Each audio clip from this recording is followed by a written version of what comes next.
আমরা তৃতীয় বিশ্বযুদ্ধের খুব সন্নিকটে। পৃথিবীর যে বর্তমান যে অবস্থা তাতে মনে হচ্ছে যে তৃতীয় বিশ্বযুদ্ধ খুব সন্নিকটে। কেননা 13 জুন ইসরায়েল ইরানের উপর ড্রোন হামলা এবং ব্যালিস্টিক হামলা চালিয়েছিল। তারা ইরানের 3টি শহরে একত্রে হামলা চালায়, যেখানে তাদের পারমাণবিক অস্ত্র পরীক্ষা নিরীক্ষা করা হয় এবং অন্যান্য জিনিসপত্র তারা বৈজ্ঞানিক কাজকর্ম করে থাকে সেই শহরগুলোতে আক্রমণ করে।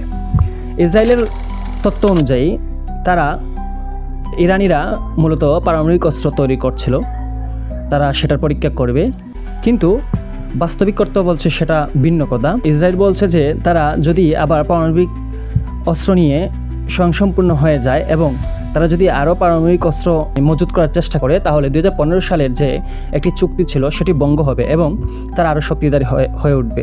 সেটি তারা কখনো হতে দেবে না এবং সেই সূত্রেই তারা মূলত আক্রমণ চালিয়েছিল এবং তারা সেখানে সফল হয়েছিল। কয়েকজন বিজ্ঞানী এবং আরও কিছু সামরিক বাহিনীর লোকজন মারা গেছে আক্রমণের ফলে। তো কথা হচ্ছে আপনার ইসরায়েল F-35 থেকে শুরু করে আপনার বিভিন্ন ধরনের ড্রোন চালিয়েছে এবং যুদ্ধ বিমান পাঠিয়েছে। তারা সেগুলো প্রযুক্তি নির্ভর এবং একদম অ্যাকুরেটলি করেছে। তাদের দেশ প্রযুক্তির দিক থেকে এগিয়ে এবং তারা সেটি ফলো করেছে, বরাবরের মতো সেটি রেখেছে। কিন্তু প্রশ্ন হচ্ছে আপনার বরাবরের মতো এবার ইরান বা মধ্যপ্রাচ্যের অন্যান্য যে সংঘগুলো, হামাস বা অন্যান্য যে অঙ্গ সংগঠনগুলো, সেগুলো চুপ থাকেনি। ইরান অলরেডি আক্রমণ করেছে এবং তাদের আক্রমণ আরও শক্তিশালী হয়েছে। বিশেষ করে তাদের আকাশ প্রতিরক্ষা আয়রন ডোম, ফ্রান্সিস সি এবং এরও ভাঙতে সক্ষম হয়েছে। যদিও ইসরায়েলের সেখানে এ পর্যন্ত 13 জন মানুষের মৃতের খবর পাওয়া গিয়েছে, কিন্তু যদি আমরা ইরানের দিকে তাকাই তাহলে দেখতে পাবো যে ইরানের অবস্থা আরও ভয়াবহ। তাদের ফ্রুডো, নাফাঞ্জ শহরগুলোর যে পারমাণবিক ব্যবস্থা বা এগুলো মূলত ওরা ধ্বংস করে দিয়েছে এবং তারা স্টিল নাও সে কাজ চালিয়ে যাচ্ছে। বর্তমানে ইসরায়েলের উচ্চপদস্থ যারা কর্মকর্তা এবং কর্মচারী আছেন তারা অলরেডি আত্মগোপনে চলে গেছেন এবং মন্ত্রী নেতানিয়াহু অলরেডি বলেছেন যে জনগণকে জানিয়ে দিয়েছেন যে আমাদের ইরান আক্রমণ করবে এবং আমাদের সেখান থেকে সেফ থাকতে হবে।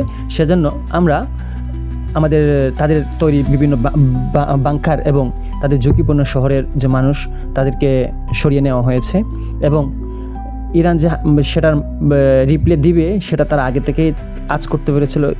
ইভেন সর্বশেষ তথ্য অনুযায়ী নেতানিয়াহু নিজেও এখন আত্মগোপনে আছেন এবং তাদের কিছু শীর্ষ কর্মকর্তাও আত্মগোপনে আছেন। তবে এখানে হচ্ছে আরেকটি কথা হচ্ছে, তারা আত্মগোপনে থাকলেও তাদের আক্রমণ স্টিল নাও চলমান আছে এবং তারা আক্রমণ কখনো বন্ধ করেনি এবং তাদের যে আমাদের ধারণা অনুযায়ী তারা হচ্ছে তাদের যে প্রযুক্তিতে তারা এগিয়ে সেই জিনিসটাই কাজে লাগাচ্ছে এবং তারা যেগুলো হয়তো পূর্ব বিবেচিত বা ওরা প্রি সেট করে রেখেছিল সে অনুযায়ী তারা সেগুলো ব্যবহার করছে।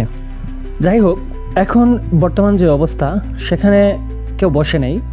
পৃথিবীর যদি আমরা বিবেচনা করি যে পৃথিবীর তৃতীয় বিশ্বযুদ্ধ হতে যাচ্ছে কিনা, তাহলে অনেকাংশে ধরা যায় পৃথিবীতে এরকম আরও অনেক সিচুয়েশন এসেছিল। ইউক্রেন কিংবা রাশিয়ার যুদ্ধ হয়েছিল, সেগুলো ভিন্ন ছিল এবং এখন যে পরিস্থিতি সেটি একদম ভিন্ন, যেখানে যুক্তরাজ্য, ফ্রান্স থেকে শুরু করে যুক্তরাষ্ট্র মতো দেশ সরাসরি অস্ত্র দিয়ে ইসরায়েলকে সাপোর্ট করছে। এদিকে মিডল ইস্টের কিছু দেশও ইসরায়েলকে সাপোর্ট করছে, যেমন জর্ডান। তারা নিজেরাই তাদের আকাশ সীমায় ইরানের অস্ত্র বোমাগুলো আটকে দিচ্ছে। তো এদিকে আবার আমরা যদি ইরানের কথা চিন্তা করি, মিডল ইস্টের বিভিন্ন দেশ তাদের সঙ্গে আছে, চীন এবং রাশিয়া, এই দুটি বড় শক্তিধর দেশ তাদের সাথে আছে। যদি যুদ্ধ হয় তাহলে কোনো পক্ষই থাকবে না, পৃথিবীর প্রত্যেকটি দেশই একে একে করে যুক্ত হবে। তবে ইরান সাফ জানিয়ে দিয়েছে যদি কোনো মিত্রশক্তি, ইসরায়েলের কোনো মিত্রশক্তি তাদের আক্রমণ করে তাহলে তারাও ছাড় দেবে না, ইভেন তারা মিত্রশক্তিকেই আক্রমণ করবে। এই হচ্ছে বর্তমান অবস্থা। এখন কথা হচ্ছে আপনার বর্তমান যে যুদ্ধ সেগুলো আমরা যেমন 1971 সালে যুদ্ধ করেছিলাম বা কিছুদিন আগে যেগুলো যুদ্ধ হয়েছিল সে যুদ্ধগুলো ছিল হচ্ছে আপনার ফিল্ড যুদ্ধ বা আমরা বলতে পারি প্রযুক্তিগতভাবে সেরকম স্মার্ট ছিল না এবং সেভাবেই যুদ্ধ হয়েছিল। কিন্তু এখনকার যে পরিস্থিতি এবং সব কিছু যদি আমরা বিবেচনা করি তাহলে যুদ্ধটা হচ্ছে মূলত প্রযুক্তিগত, এবং প্রযুক্তিগত যে যুদ্ধগুলো সেগুলো মানে হচ্ছে মিসাইল, বোম, ড্রোন, একের পর আক্রমণ, শত্রুরা মারা যাবে, লোকজন মারা যাবে, একের পর এক মানুষ মারা যাবে, নিমিষেই বিল্ডিং যেখানে গড়িয়ে যাবে বা বিভিন্ন জিনিসপত্র। তো আমরা যদি চিন্তা করি তৃতীয় বিশ্বযুদ্ধ যদি শুরু হয়ে যায় তাহলে আমাদের দ্বিতীয় বিশ্বযুদ্ধে কিংবা প্রথম বিশ্বযুদ্ধে যে পরিমাণ ক্ষয়ক্ষতি হয়েছিল তার থেকে বহু গুণে হবে, এবং সেজন্য আমাদের আসলে সেই বিষয়গুলো একটু খেয়ালে রাখা উচিত। আমাদের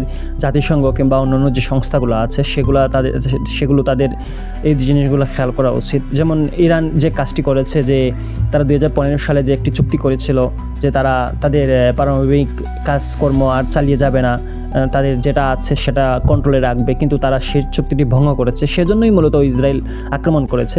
ইসরায়েলকে কখনো আমরা সাপোর্ট করি না এবং ইসরায়েলকে সাপোর্ট করার প্রশ্নই আসে না, তবুও এই দিকটা একটু বিবেচনায় আনতে হবে। ওনারা যদি প্রথমে এই ইয়েটা না করতো তাহলে হয়তো বা সেখানে ইসরায়েল আক্রমণ নাও করতে পারতো। ইসরায়েলের মনে মনে একটি ভয় হয়েছে যে আমরা যদি ইরানকে আরও উঠতে দেই বা ইরান যদি স্বয়ংসম্পূর্ণ হয়ে যায় তাহলে আমাদের ধ্বংস হয়ে যাবে, বা সেটি তাদের ভয় আছে এবং হয়তো বা একদিন হবে সেটি। কিন্তু আমাদের প্রাথমিক অবস্থায় আমরা যদি এখন কোনো কিছু শুরু করে দিই তাহলে মনে রাখতে হবে তাদের পেছনে কিন্তু বড় বড় দেশ আছে। তাদের যুক্তরাষ্ট্রের মতো দেশ, যেখানে ওরা হচ্ছে বিশ্বের লিডার, তারাই হচ্ছে পৃথিবীটা লিড করতে চায়, তারা তাদের সাথে আছে এবং তারা বিভিন্ন অস্ত্র দিয়ে সাহায্য করবে এবং করছে এখনও। ওইদিকে যদি আমরা ইরানের দিকটা চিন্তা করি তাহলে তাদের শক্তিশালী দেশ বলতে আমরা রাশিয়া, চীন এবং পাকিস্তানকে পাবো, যদিও তারা 3 দেশই পারমাণবিক শক্তি সম্পন্ন। যুদ্ধটা আসলে হাড্ডাহাড্ডি হবে এবং কত সংখ্যক মানুষ মারা যাবে বললাম না একটু আগেও, যেটা যে এখনকার যুদ্ধ মানে হচ্ছে বোমা বারুদ, নিমিষেই বিল্ডিং গুড়িয়ে দেওয়া, একদম তছনছ করে দেওয়া। আপনি চিন্তাও করতে পারবেন না পৃথিবীর জনগণের কি হবে বা কি হচ্ছে, কি কোনো ঠিক নেই। যাই হোক বন্ধুরা, আপনারা এতক্ষণ আমাদের সঙ্গে থাকার জন্য ধন্যবাদ। আপনারা কি মনে করেন যে এই যুদ্ধটা হলে কি সত্যিকার অর্থে আমাদের আসলে কি যুদ্ধ হওয়া উচিত, নাকি এই যুদ্ধটা বন্ধ হওয়া উচিত? কেননা আমরা যদি সামগ্রিকভাবে চিন্তা করি তাহলে এই পৃথিবীর মানুষের ধ্বংস হওয়াটা কখনো কাম্য নয়। তো আপনারা আপনাদের গুরুত্বপূর্ণ মতামত দিয়ে জানাবেন এবং এ ধরনের আরও ভিডিও পেতে আমাদের সঙ্গে থাকবেন। ধন্যবাদ।